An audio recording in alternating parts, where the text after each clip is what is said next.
Boa tarde a todos, obrigada pela presença. Hoje vamos falar sobre intoxicações por raticidas cumarínicos. A importância epidemiológica das intoxicações por raticidas cumarínicos se deve ao fato deles serem o principal causador de intoxicações por raticidas. No grupo dos supervarfarins, que incluem brodifacoum, bromodiolone, tem sido as intoxicações mais frequentes nos Estados Unidos, sendo responsável por 95% do total das intoxicações por raticidas. De todos os cumarínicos, o brodifacoum é o mais comum causador de intoxicações. No Centro de Informações Toxicológicas de Santa Catarina, em um ano, 2008, nós registramos 293 casos de intoxicação por raticidas. Destes, 292 foram por raticidas cumarínicos. No Brasil, a gente não tem uma estatística bem definida do número de intoxicações que ocorrem, por não termos um sistema de notificação tão exato. No entanto, estima-se que quase com certeza mais do que 90%, 95% ou quase 100% das intoxicações por raticidas se devam aos raticidas cumarínicos. Isso quando falamos de raticidas legalizados e não raticidas clandestinos ou ilegais. As duas populações mais afetadas são a faixa etária pediátrica, a maioria delas em exposições acidentais, que como vocês vão ver a seguir na palestra, são intoxicações, na grande maioria das vezes, benignas, e adultos em tentativas de suicídio. Há situações mais raras de tentativa de homicídio, mas a população mais afetada realmente são essas duas. E não são esperadas intoxicações ocupacionais. Esses raticidas não são absorvidos bem por via da pele, por via dérmica e por via inalatória, e sim por via oral. Então, para o indivíduo se intoxicar, ele tem que fazer a ingestão desses produtos. Os raticidas cumarínicos, eles possuem uma estrutura muito comum à hidroxicumarina, né? Aqui, por exemplo, nós temos dois exemplos. O varfarin, que na realidade é um medicamento, né, com vários nomes comerciais, que a gente usa em casos, por exemplo, de trombose venosa profunda, que o indivíduo faz tratamento, é um anticoagulante, para evitar a formação de trombos. E o brodifacoum tem uma estrutura bastante semelhante, mas é um supervarfarin. Os princípios ativos mais comuns utilizados como raticidas são o próprio varfarin, que é também um medicamento para uso em ser humano, mas é utilizado como raticida. No entanto, os ratos começaram a ficar resistentes a esse raticida e foram criados, então, os supervarfarins. Entre eles, os mais comuns são o brodifacoum e o bromadiolone. Além deles, a gente tem o difenacum, o clorofenisone, o difacinone, o pindone, valone e cumetralil. O cumetralil também costuma causar intoxicação e a gente tem notado no Centro de Informações Toxicológicas um aumento das intoxicações por esse raticida. No centro a gente atende não só intoxicações em seres humanos, mas também em animais. Então é relativamente comum a gente ter intoxicações pelo cumetralil em animais. Hoje mesmo tivemos uma intoxicação num cachorro. Os nomes comerciais mais comuns são Racumin, Ratum, Clerate, Mauser, Ratac, Rodend, Ratoquil, Maderate e vários outros. Mas a composição da maioria deles é brodifacoum ou bromadiolone, na grande maioria mesmo. São compostos que podem ser sólidos, podem ser vendidos em tabletes, granulados, coloridos, iscas e blocos parafinados. Os granulados coloridos, particularmente aqueles de cor vermelha, amarela, costumam ser mais atrativos para as crianças e por isso a gente tem com frequência as intoxicações acidentais, né? Esse que vocês estão vendo na tela cor-de-rosa, por exemplo, quando colocado no chão, normalmente atrai as crianças a fazerem ingestão acidental. Qual a diferença dos varfarins, né, para os supervarfarins? Varfarin, o nosso medicamento, o nome comercial mais comum seria o Marevan. E os supervarfarins, que seria o bromadiolone, brodifacoum, entre outros. Os supervarfarins, eles apresentam uma meia-vida bem longa, que chega a ser de 6 a 8 semanas, quando comparados ao varfarin, que tem uma meia-vida de apenas 40 horas. Então, podem ser detectados após semanas da ingestão e podem fazer efeito após semanas da ingestão. São altamente distribuídos no tecido subcutâneo e apresentam uma potência 100 vezes maior do que o varfarin comum. Qual o mecanismo de ação desses raticidas? Eles são inibidores competitivos da vitamina K, interferindo na carboxilação final dos fatores K-dependentes, que seriam o fator 2, 7, 9 e 10. A vitamina K é essencial para ativar esses fatores para que eles ajam realmente como fatores de coagulação. Então aqui nós temos a vitamina K ativa, também chamada hidroquinona ou vitamina K1. A gente vê que ela tem 2 radicais hidroxila e ela acaba cedendo um elétron para que ative os fatores da coagulação 2, 7, 9 e 10. Então, com a doação desse elétron, os fatores de coagulação que estão inativos se tornam fatores de coagulação ativos. Após isso, com a doação desse elétron, ela se torna uma vitamina K inativa, a vitamina K2, 3 epóxide. Para que ela se torne novamente ativa, ela tem que passar por 2 outros processos metabólicos, né? Mediado pela vitamina K2 epoxirredutase, que vai transformá-la na vitamina K quinona, e o último passo viabilizado pela vitamina K quinona redutase, que vai transformá-la em vitamina K quinol, que é a forma ativa hidroquinona ou vitamina K1. Então esse é o processo natural. Onde agem os cumarínicos? Os cumarínicos agem nessas 2 situações aqui das flechinhas verdes, né? Impedindo a reativação da vitamina K epóxide em vitamina K ativa ou vitamina K1. Então, sem esses processos de reativação, a vitamina K acaba não se ativando e não ativando os fatores de coagulação 2, 7, 9 e 10, que são K-dependentes. Aí o indivíduo ocorre depressão desses fatores de coagulação e ele pode ter incoagulabilidade sanguínea e sangramentos. A vitamina K vem do alemão, coagulation em alemão, do K. A meia-vida dela é de 6 a 10 horas. A absorção oral é ampla. Apesar de no Brasil a gente não ter a vitamina K por via oral, a gente pode utilizar a ampola que é injetada por via endovenosa para uso oral. Muitas vezes é o que a gente faz. O metabolismo dela é hepático e a excreção urinária e fecal. Nos alimentos, a gente encontra muita vitamina K1 nos vegetais verdes, né?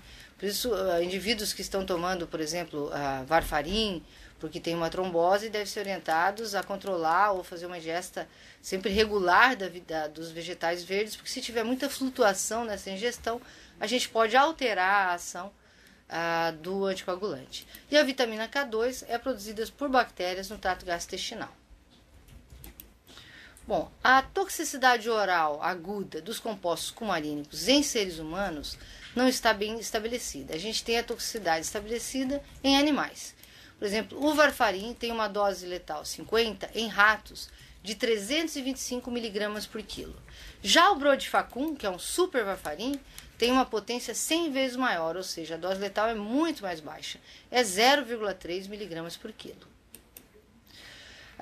Nesse slide a gente vê a DL50, que é a dose letal em animais, dos diversos compostos, desde o varfarin, brodifacoum e bromadiolone. A gente vê lá o brodifacoum em cães, né, de 0,26 mg por quilo, em gatos 0,25 mg por quilo. O bromadiolone já tem uma dose letal cerca de 4, 5 vezes mais alta, 1,125 mg por quilo. E em cães a dose letal maior do que 10 mg por quilo. A gente não tem essa dose em humanos, mas se a gente for estimar, por exemplo, o brodifacoum, que é a maioria das intoxicações, em ratos é 0,3 mg por quilo. Se pudéssemos, o que não é possível extrapolar para o ser humano, numa criança de 10 quilos a gente teria uma dose letal de 3 mg.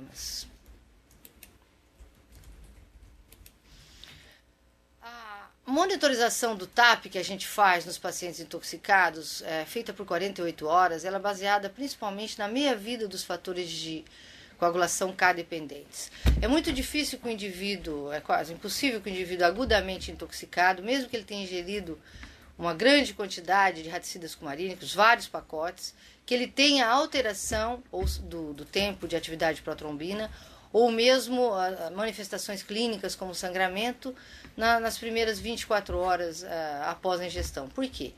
Porque esses raticidas eles alteram a síntese, a ativação dos fatores de coagulação K-dependentes. No entanto, a gente tem no nosso organismo esses fatores pré-formados, que não vão necessitar de ser novamente ativados.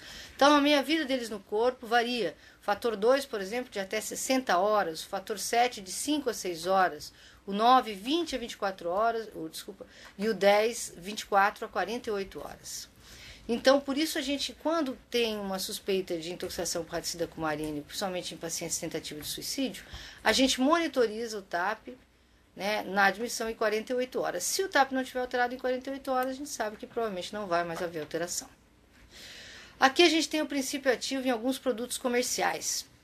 Por exemplo, no Clerate, a gente tem o Brodifacum numa concentração de 0,005%, ou seja, a gente tem 0,05 miligramas por grama. Lembra que a gente falou que a dose letal em ratos é 0,3 miligramas por grama, né? Então, num ratinho, ele tem bem menos de 1 quilo, num camundongo, isso aqui pode ser letal. Agora, numa criança, por exemplo, de 10 quilos, né, teria que ingerir mais de 2 pacotes para poder chegar próximo de uma dose letal. O Ratoquil em iscas granulado, é aquele de cor avermelhada, bastante atraente para as crianças.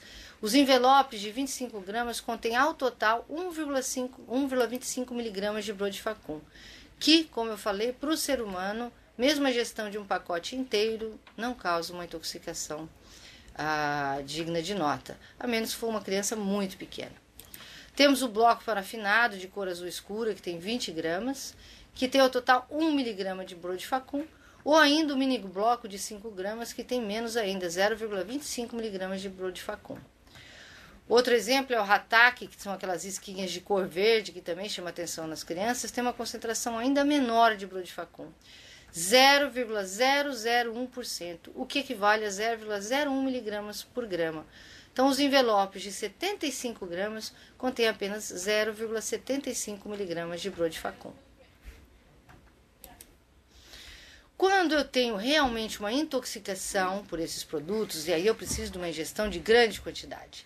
A gente fala que numa criança pequena a gente precisaria da ingestão de pelo menos um pacote inteiro de 25 gramas de Brodifacum, o que equivaleria a 1,25 miligramas, né, para a gente ter as manifestações clínicas. E são sempre manifestações de sangramento por incoagulabilidade sanguínea. Então, a gente espera a presença de hematúria, epistaxe, sangramento gengival, equimoses, sangramento do sistema nervoso central e outros sangramentos. Na realidade, o indivíduo estando com incoagulabilidade sanguínea, ele pode sangrar virtualmente em qualquer órgão. A gente já teve casos de hemorragia subconjuntival, de hematêmese, mas são casos mais graves, normalmente em tentativa de suicídio, em que a pessoa ingere grande número de pacotes de radicida cumarínico. Né, um dos casos mais graves que eu me lembro era uma paciente que estava ingerindo em tentativa de suicídio há várias semanas, um pacote por semana, e como ela não conseguia obter o êxito letal, ela acabou pegando 25 pacotes de radicida cumarínico, batendo tudo no liquidificador com água e fez a ingestão. Aí, depois de 48 horas, ela começou a ter diversos sangramentos, hematúria, epistaxe, teve hemorragia subconjuntival, equimoses pelo corpo, apresentou hematêmese, mas respondeu bem ao tratamento com antídoto e acabou melhorando. Bom, se eu pego um paciente de intoxicação por cumarínico, se por acaso teve uma ingestão potencialmente letal, e o que a gente considera potencialmente letal? Numa criança, pelo menos um pacote de cumarínico, né?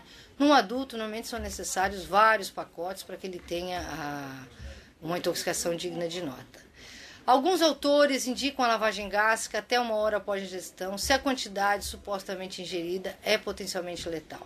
No entanto, há bastante controvérsia nisso, porque alguns outros autores falam que se por acaso o indivíduo já está com incoagulabilidade sanguínea, o simples fato da gente passar a sonda nasogástrica para fazer a lavagem gástrica poderia lesar o esôfago do paciente, lesar vias aéreas, lesar a cavidade oral e induzir o paciente a sangramento. Então, a literatura atual, mais científica, não recomenda a indução a fazer lavagem gástrica nesses pacientes, mesmo com 1 hora após ingestão. Então, do ponto de vista da descontaminação, o que se tem recomendado é o uso do carvão ativado até 1 hora após ingestão, se a quantidade supostamente ingerida é potencialmente letal. O carvão ativado Ele é carvão mesmo, normalmente o que é comercializado no Brasil é feito de fibra de coco. Talvez alguns profissionais conheçam, ele é um pozinho muito fino, de cor preta, assim como o carvão. E cada grãozinho daquele pó é altamente poroso. Né? O que acontece é que a substância tóxica acaba se ligando ao poro do carvão ativado e fazendo todo o trânsito intestinal e saindo pelas fezes sem ser absorvido. É uma possibilidade se a gente tiver uma tentativa de suicídio com vários pacotes de raticida cumarínico. Não é uma possibilidade se eu tenho uma ingestão acidental em crianças. A ingestão acidental em crianças, ela é benigna. Esse é um artigo já não tão novo, já do ano de 2000. É um estudo retrospectivo de 2 anos avaliando a intoxicação pelos supervarfarins em crianças. Então, eles avaliaram nesses 2 anos 542 crianças através da realização do TAP, que é o tempo de atividade de protonbrina, e RNI. Nenhuma criança desenvolveu eventos hemorrágicos ou alteração de TAP e RNI, ou seja, nenhuma necessitou de tratamento com vitamina K. Ele conclui nesse artigo que crianças normais, ou seja, sem alterações de coagulação, com ingestão aguda não intencional, ou seja, acidental, de raticidas cumarínicos não requerem intervenção médica nem exames de seguimento. Esse é um artigo prospectivo, o outro foi retrospectivo, que avaliou 463 crianças com exposição por supervarfarin e foi monitorado o TAP até 96 horas após a ingestão desses raticidas, e essas crianças foram ainda acompanhadas por 16 meses. Resultados: nenhum paciente desenvolveu coagulopatia grave, 2 pacientes apresentaram RNI de 1,5 e 1,8, que não justificam o tratamento, sem sintomas, e 2 pacientes desses 463 apresentaram sangramento nasal com RNI normal, ou seja, o sangramento nasal não tinha nenhuma relação com a ingestão do raticida cumarínico, e sim um sangramento nasal de outra etiologia, que é comum em crianças. Ele conclui também que crianças com ingestão aguda não intencional de raticidas cumarínicos podem ser manejados sem medidas de descontaminação gástrica ou vitamina K profilática. Eu resolvi trazer um pouco das 2 principais bases de dados internacionais, que é o POIS Index Micromedex, que é uma base de dados norte-americana, talvez seja a maior base de dados em toxicologia do mundo. Ela é atualizada normalmente a cada 6 meses, são centenas de profissionais que trabalham com ela. E em relação aos raticidas cumarínicos, ela fala que os vômitos e a lavagem gástrica não são recomendados. Ele coloca que a descontaminação gástrica é desnecessária após ingestões não intencionais de menos que 1 caixa por crianças ou menos que 1 miligrama de ingrediente ativo. Ele coloca ainda que a lavagem pode aumentar o risco de sangramento após ingestões deliberadas, ou seja, tentativa de suicídio em adultos, porque se por acaso o indivíduo ingeriu realmente uma grande quantidade, uma lesão ao passar a sonda pode levar ao risco de sangramento tardio. Já o carvão ativado, eles colocam que é importante considerar a administração de carvão ativado após uma ingestão potencialmente tóxica com menos de 1 hora. Aqui ele coloca um outro estudo com o Brodifacum. Ele fez um estudo de revisão retrospectivo, onde ele revisou 10.733 casos de ingestão aguda única não intencional em crianças com menos de 7 anos, e não houve mortes nem efeitos adversos maiores em nenhum desses 10.733 casos. Ele coloca que na presença de alteração de TAP, a vitamina K1 é o antídoto específico, só que o POIS Index ele não estabelece qual é a alteração de TAP que a gente deveria iniciar a vitamina K1. Ele coloca em qualquer paciente com TAP ou RNI prolongado. Ele coloca que a terapia com vitamina K1 poderia ser oral, e ela é adequada para uma coagulopatia leve. Adultos, 15 a 25 miligramas, a ampola tem 10. Crianças, 5 a 10 miligramas. E as próximas doses são tituladas baseadas no RNI. Doses em casos mais graves de tentativa de suicídio em adultos que ingeriram grandes quantidades ou fizeram ingestão crônica desses raticidas podem ser mais altas, né, chegando até a 100 miligramas por dia. Pacientes que têm já uma coagulopatia significante, mas não têm um sangramento ameaçador à vida, deveriam receber a vitamina K1 subcutânea. E a vitamina K1 EV é preferível em casos severos, Quando a rápida correção é referida, normalmente o indivíduo já tem algum tipo de sangramento e a dose inicial em adultos é 10 miligramas. Naqueles casos onde o indivíduo, além da incoagulabilidade sanguínea, apresenta um sangramento ameaçador à vida, por exemplo, um sangramento do sistema nervoso central, uma hematêmese volumosa, uma hematúria franca, aí talvez seja importante, além da vitamina K1, porque ela demora um pouco a fazer efeito, administrar o plasma fresco congelado ou concentrado de fatores de coagulação. Às vezes o indivíduo também já apresentou um sangramento tão intenso que houve uma queda importante do hematócrito e muitas vezes é necessário administrar concentrado de hemácias. Isso não exclui a administração da vitamina K1, que é um antídoto, porque senão você só vai repor os fatores de coagulação, eles vão passar a meia-vida deles e o indivíduo vai voltar a sangrar. O ToxBase já é outra base de dados internacional, é uma base de dados do Reino Unido. Ele coloca também que o benefício da descontaminação gástrica é incerto, né? O ToxBase, de maneira geral, eles não indicam lavagem gástrica para praticamente ingestão de nenhuma substância. Na realidade, lá na Europa, raramente se faz lavagem gástrica. Ele coloca que a maioria das crianças não requer tratamento e é desnecessário medir RNI em crianças que tenham ingerido pequena quantidade de iscas, ou seja, ingestão acidental. Ele coloca que o carvão ativado deve ser considerado se o paciente chega até 1 hora após uma overdose deliberada, tentativa de suicídio. Porque mesmo que às vezes o indivíduo falando que ingeriu menos que um pacote, na tentativa de suicídio pode haver a omissão de doses. Estima-se que 50% dos indivíduos que tentam o suicídio acabam mentindo sobre a quantidade ingerida. Então, se for uma ingesta deliberada e o indivíduo chegar até 1 hora, a gente costuma indicar o carvão ativado. E o RNI deve ser medido pelo menos 24 a 48 horas após a ingestão, se houver qualquer dúvida sobre a severidade da intoxicação. ToxBase coloca que se não há sangramento ativo e o RNI está menor ou igual a 4 após 36 a 48 horas, o uso da vitamina K não é necessário. Vocês veem que há um confronto com o outra base de dados. Lá nos Estados Unidos eles fazem qualquer alteração do RNI. Lá no Reino Unido, só com alteração de RNI maior do que 4. Se não há sangramento e o RNI estiver maior que 4, aí sim dá a vitamina K1. Via oral, em adultos 10 a 20 mg, em crianças 100 mg por quilo. Ou, se for endovenosa, 10 mg EV em adulto e em crianças 10 microgramas por quilo. Ele coloca que é importante repetir o RNI em 24 horas e considerar novas doses de vitamina K caso essas alterações persistam, ou seja, o RNI maior do que 4. Ele coloca, se tiver sangramento ativo ou hemorragia importante, além da vitamina K1, é importante dar complexo protrombínico ou plasma fresco congelado. Em caso de ingestão deliberada, normalmente crônica, adultos sem tentativa de suicídio, o tratamento com vitamina K1 pode chegar a durar semanas ou meses. E ele coloca que o RNI deveria ser monitorado por 2 semanas após o tratamento para assegurar a não recorrência da anticoagulação.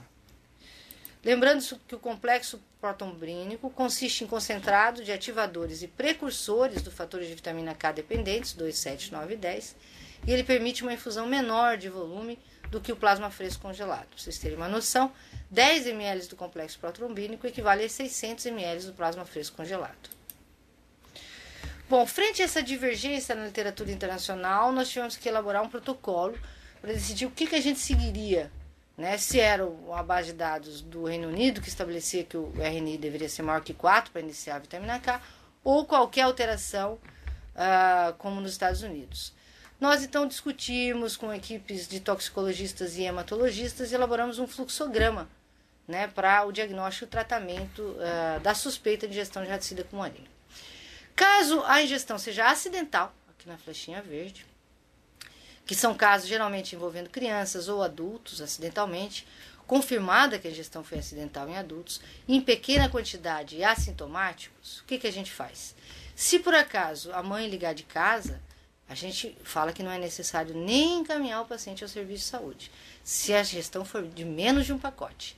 Se ligarem do serviço de saúde, não há indicação de procedimento de descontaminação gastrointestinal, nem lavagem, nem carvão, e o paciente pode ser liberado sem medidas terapêuticas ou solicitação de exames. Essa informação é muito importante, porque muitos profissionais acabam ligando ao centro de informações toxicológicas após uma criança ter dado entrada com ingestão de iscas de raticida cumarínico e já fizeram a lavagem gástrica. não tem indicação. A lavagem gástrica é um procedimento invasivo, que não é isento de riscos, na realidade pode gerar sérias complicações, inclusive levar ao óbito, e não tem indicação se for uma ingestão acidental de menos de um pacote desse raticida.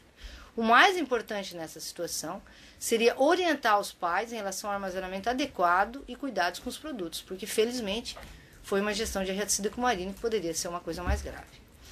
Caso for uma ingestão acidental, mas maior do que um pacote de 25 gramas, ou se há alguma dúvida quanto à circunstância, por exemplo, um adolescente, pode ter sido uma tentativa de suicídio, aí a gente faz um TAP com RNI na admissão para avaliar uma ingestão repetida. Como eu falei, uma ingestão aguda, mesmo de grande número de pacotes, na admissão a gente não esperaria alteração, a menos que o indivíduo tenha tomado ou esteja tomando nas semanas anteriores, nos dias anteriores, a raticida cumarínico.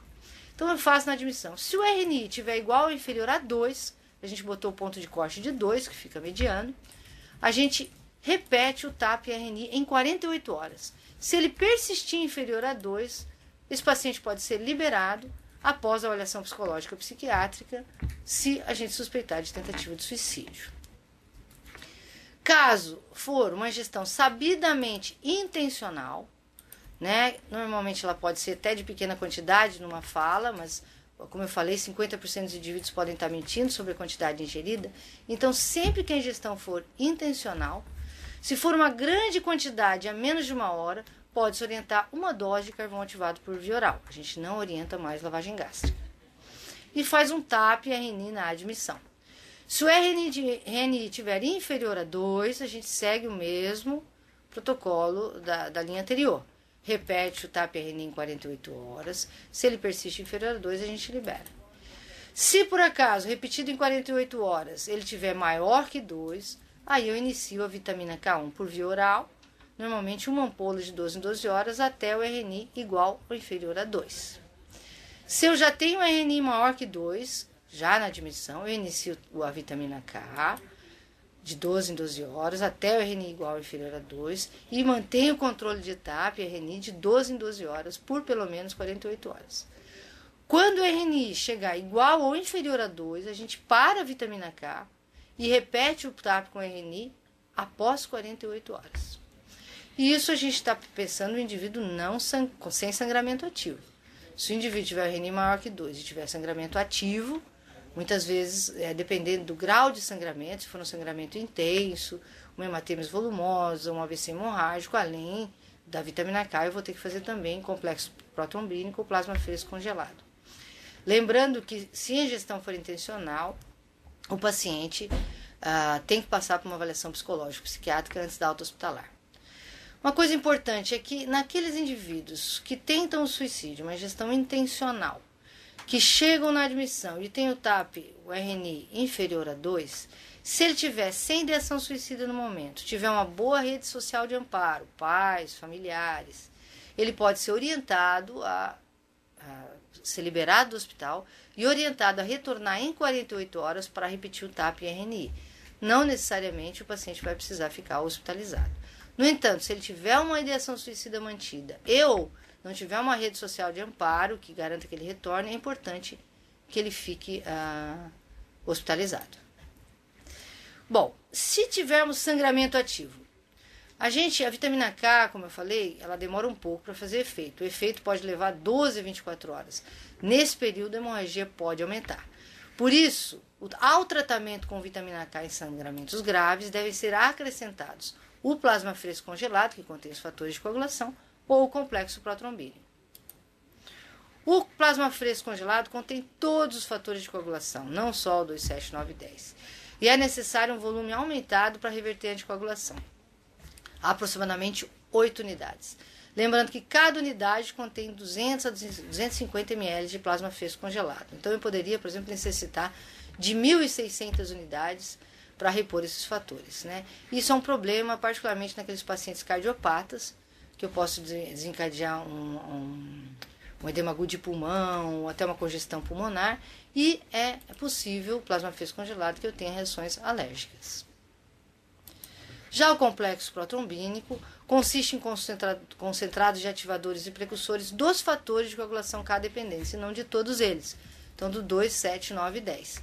permite a infusão de menor volume do que o plasma fresco, como a gente falou, 10 ml do complexo protrombínico equivale a 600 ml do plasma fresco congelado. Então, eu não iria usar nem 50 ml. A gente pode usar com mais segurança em pacientes cardiopatas, costuma dar menos alergia também. O único problema é que ele é mais caro. Mas, apesar da gente estar falando de raticidas cumarínicos, eu resolvi trazer uns 2 slides do chumbinho, porque muitos utilizam esse produto como raticida e é um produto que é ilegal o seu uso como raticida. Apesar da venda fracionada de inibidores da colinesterase, carbamatos e organofosforados como raticida ser proibida, muitas vezes as pessoas utilizam o produto, pensando que está sendo mais efetivo para acabar com a colônia de ratos. Na realidade, ele não é mais efetivo, ele é mais efetivo talvez para matar um rato. Existe uma certa inteligência na colônia dos ratos. Então, como é que faz? Quando existe uma colônia de ratos e existe um alimento novo, por exemplo, você coloca lá o raticida cumarínico, normalmente vai um rato macho, experimenta esse raticida, volta para a colônia, todos veem que ele ficou bem. Lembra que a gente falou que demora até depletar os fatores de coagulação? Normalmente no dia seguinte ele vai lá, come de novo, e os outros membros da colônia acabam indo comendo também, e leva um tempo para o rato começar a ter hemorragia e morrer. Normalmente mais do que 48 horas. Isso faz com que haja maior efetividade no extermínio da colônia, porque como o primeiro rato que comeu não morreu imediatamente, os outros ratos têm segurança para comer esse produto e acabam também se intoxicando e morrendo. No caso do chumbinho, ele tem uma dose letal extremamente baixa, 1 mg por quilo, é muito baixo, e os produtos vendidos como raticidas legais, como chumbinho, eles são muito concentrados. Então, o ratinho comendo 1 ou 2 bolinhas daquele, que são bolinhas pretas de chumbinho, ele já pode ir a óbito. E normalmente não dá tempo nem dele retornar à colônia. Então, ele logo ao comer o raticida, ele morre ali do lado. A pessoa que colocou o raticida acha que ele foi altamente efetivo, porque vê rapidamente o rato morto.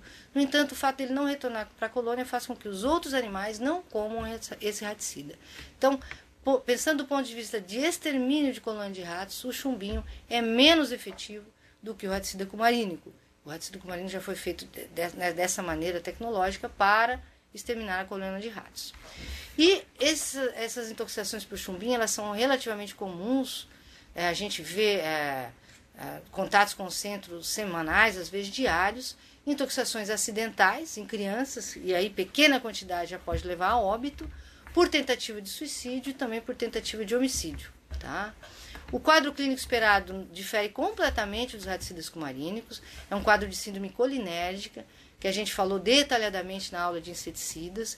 Então, caracteriza-se por salivação, sudorese, vômitos, diarreia, lacrimejamento, bradicardia, miose, hipersecreção bronca, fasciculações, mioclonia, convulsões, alteração no nível de consciência, broncoespasmo, etc. A gente chama essa síndrome colinérgica de síndrome molhada. Normalmente o indivíduo vai estar hipersecretando por todas as vias, suando, lacrimejando, pode ter vômito, diarreia. E normalmente frequência cardíaca baixa e pupilas pequenas. O tratamento não tem nada a ver com a vitamina K, não tem nada a ver com coagulação, ele é voltado para o suporte das funções vitais, além do uso da atropina por via endovenosa, em doses bastante altas. Eu coloquei aqui de novo para ratificar, né? Dose adultos, a gente chega a fazer 1 a 4 miligramas por dose, e a gente repete essa dose a cada 3 a 10 minutos até obter sinais de atropinização. Às vezes são necessárias 100, 200, 300, 500 ampolas de dose de ataque para que o indivíduo a gente consiga secar esse paciente, ou seja, parar de suar, parar de hipersecretar, parar de salivar e aumentar a frequência cardíaca e ficar bem. Depois disso, a gente coloca uma dose de manutenção, normalmente a gente coloca em bomba de infusão, que varia usualmente de 1 a 4 miligramas por hora em adultos, podendo chegar a doses mais elevadas, né? Há relatos, por exemplo, de intoxicação por organofosforados em que a dose total de utilização durante o período de internação do paciente chegou a 170 mil ampolas, né? Então, é um caso bastante diferente dos raticidas cumarínicos.